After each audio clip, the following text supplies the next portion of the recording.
Kwa majina naitwa Baraka Batson Mgekwa, ni mtayarishaji wa maudhui ya kilimo kutokea taasisi ama channel pendwa ya Kilimo ni Fursa TV. Yes, leo nitakuonesha ni kwa nini tunaweka manyasi humu kwenye mashine ya parachichi humu. Unaona hapa nimejaa manyasi kuanzia chini humu. Tunaona kuna mneso humu. Tunaona mneso unaonesa humu. Hapa tunaweka manyasi hivi ni kwa sababu ya kutengeneza uozo ambao utapelekea kuongeza kiasi kikubwa cha nitrogen kwenye mti. Ni kwa nini tumechagua manyasi mabichi? Kwa sababu manyasi mabichi kipindi hiki cha kifuku yanakuwa na kiwango kikubwa cha nitrogen, hivyo kupelekea mmea huu kukua kwa haraka kama tunavyoona. Unaona mmea huu kwa kipindi kirefu ulikuwa umesimama kukua kama tunavyoona. Huu mmea ulisimama kukua kama unavyoona, umeanza kukua tena hapa mpaka hapa. Takriban kama sentimita 20 zinakaribia. Ni ulivyostaki kukua kosa. Hii samadi ya majani mabichi tunayoweka hapa chini inapelekea mmea huu kukua kwa haraka zaidi na kwa kasi zaidi, lakini pia wakati wa kiangazi itatusaidia kupunguza gharama ya umwagiliaji shambani kwetu. Kwa hiyo sasa kupunguza gharama za umwagiliaji shambani kwako, unatakiwa uweke mtindo wa namna hii wa kuweka manyasi ili kutengeneza uozo ambao utasaidia kipindi cha kiangazi kuweze kutumia maji kiasi kidogo. Njoo onesha hapa. Unaona hapa? Hapa manyasi yalikuwa ya mara kwanza ya. Haya, unaona manyasi unaona? Mvua hapa imekata takriban siku 3 hazijenyesha. Lakini manyasi yana maji kiasi hiki. Kwa hiyo tunavyoweka hivi inasaidia kupunguza gharama kubwa za umwagiliaji kipindi cha kiangazi. Kwa tunavyozidi kuongeza na haya mengine kama hapa hivi. Fanya hivi. Unaona Unaona hapo? Hapo unavuta tu nasikia huko kwenye hili shimo. Maana hapa tumechimba shimo sentimita 60. Hapa unachimba unafikia tu hivi. Kwa unaweka tu haya manyasi humu hivi. Unaweka manyasi haya humu hivi.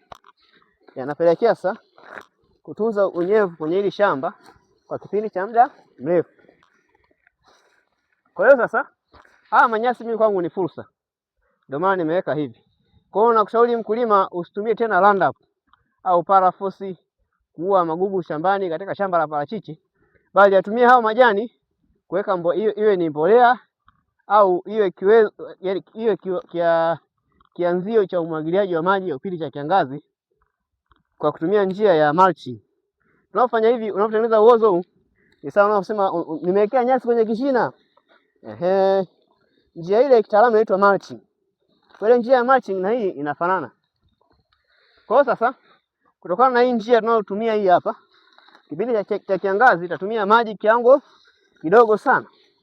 Itatusaidia sisi shambani hapa kupunguza gharama za uendeshaji wa hili shamba kutokana nini? Na namna hii ya teknolojia hii tunayotufanya hapa shambani. Umeona hili shimo? Utajiuliza kwa nini nafikia hivyo, unaona? Kwa sasa manyasi yenyewe yakishaoza tayari yatakuwa yanashuka yanadidimia chini. Maana yakioza yataachia space, yatadidimia tena chini. Kwa nyasi ambazo zile zitakuwa za mwisho kuota tutazikwangua zote tunaziweka hapo. Unaona udongo wote wa pembeni huu ulitolewa huko pembeni kuzunguka mti. Unapima 2 hivi. Hapo unapima 2 hivi namna hii. Pima viganja hivi viwili vya mguu hivi. Kwa hiyo ukishapima viganja viwili vya mguu hivi ndio unachimba sasa mduara wako hapa hivi. Umoja kuna shimo, unachimba mduara wako kuzunguka huo mti. Kwa ukishachimba hivyo manyasi yatavota, unadumbukiza humu, inakusaidia kupunguza gharama za umwagiliaji shambani mwako.